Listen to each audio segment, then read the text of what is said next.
Tsara moa ny manantitrantitra fa manomboka amin'ny 5 isanjato hatramin'ny 10 isanjato ny fianambidy ao anatin'izay etsika big shopping izay fa mbola tsy le filaza amin'izao fotoana izao ny akanjo vita amin'ny jean misy maro karazana izy ireo na eo amin'ny didiny na eo amin'ny vidiny ny olona avy any amin'ny faritra ihany koa dia azo ambara fa tsy azo atao hoe hedilan'izay akanjo jean izay sady misy ny any amin'ny faritra any ny toerana ahitana ny marika tena izy.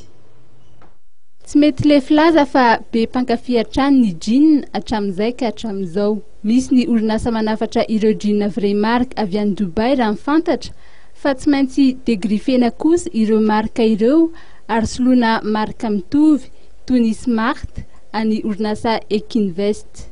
Ny ankavany koa jean de grande marque le izy de déstockage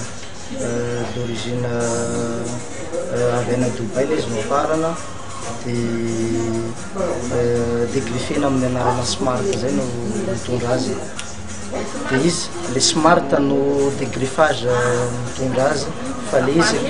avy any mihitsy na avy any amin'ny fournisseur mihitsy miaraka amin'ny étiquette rehetrarehetra zay hitantsika amin'ny étalage eo.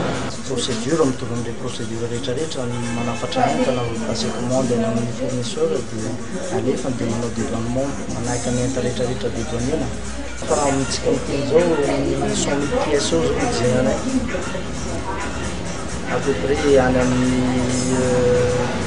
5 conteneurs.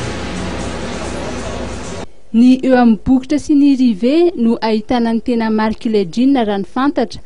ary tsy fanaovana osika akory ny degrif fa fomba efa fanao any amin'ny firenena hafa ihany koa izany. Ankoatra ny eto Ampasimazava Tomasiny izay ahitana ny toeram-pivarotany Ekinvest dia ahitana azy ihany koa raha ny fantatra ety Antananarivo eny Ambohibao, Akadibahoaka ary eny amin'ny 67 hectares.